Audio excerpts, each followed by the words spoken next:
Ang pinag-uusapan at tinatalakay ng mga fans ngayon ay itong nangyari sa Barangay Ginebra.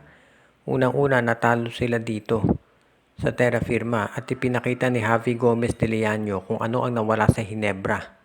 Kung inyong matatandaan, si de Leaño ay na-draft yan ng Ginebra pero pinagpalit nila dito kay Jeremiah Gray. Ngayon nakita natin kung ano ang nagagawa ni de Leaño para dito sa terra firma Jeep, samantalang ito si Jeremiah Gray ay merong injury. Kaya sabi ng iba, palpak yung desisyon ng Ginebra na i-trade itong si Gray para dito itong si de Leaño para dito kay Gray. Alam naman natin may history na ng injury ito si Jeremiah Gray at nakita natin na lumalabas yung potential ni Javi Gomez de Leaño.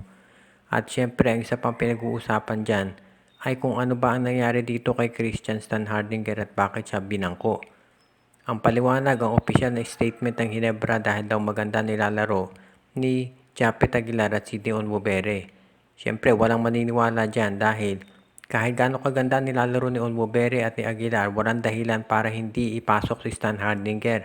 Pwede mo namang pagsabayin yan tatlo o di kaya naman pahinga mo kahit ilang minuto itong si Aguilar o kaya si Onwubere at ipasok mo si Standhardinger. Saan ka nakakita ng isang player na merong 21 points after 3 quarters? Hindi mo ibabalik sa 4th quarter, lalo na siya yung starting center. So malabo yung sinasabi na itong si Standhardinger ay hindi pinaglaro dahil yan daw ay strategy ng coach. Malabong-malabo yan. Hindi natin alam kung anong totoong sitwasyon dito, pero marami kumakalat na spekulasyon. Una-una, hindi raw nagkasundo itong si Standhardinger at si L.A. Tenorio. May pinag-awayan daw na isang play. Pero sabi ng ibang insiders, hindi raw totoo yan. Sabi naman ng iba, hindi raw sila nagkasundo ni Coach Tim Cone. At may mga nagsasabi pa na ito si Standhardinger laging nagagalit kapag nilalabas ng coach.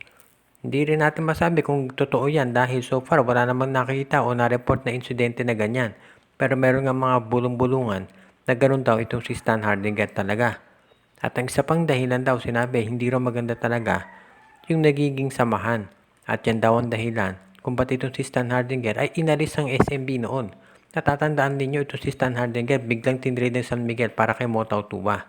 At ang isang dahilan daw nga ay nagre-reklamo itong si Standhardinger dahil kulang sa playing time. At nagagalit daw kapag nilalabas ng coach. At mukhang ganyan na naman daw ang nangyari dito. Na itong si Standhardinger kapag nilalabas ng coach ay naiinis. Hindi natin malaman kung ganito nga ang dahilan.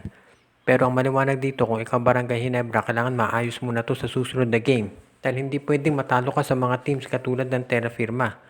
No offense sa kanila, pero kailangan kung Barangay Ginebra ka, ay tatalunin mo dapat yan.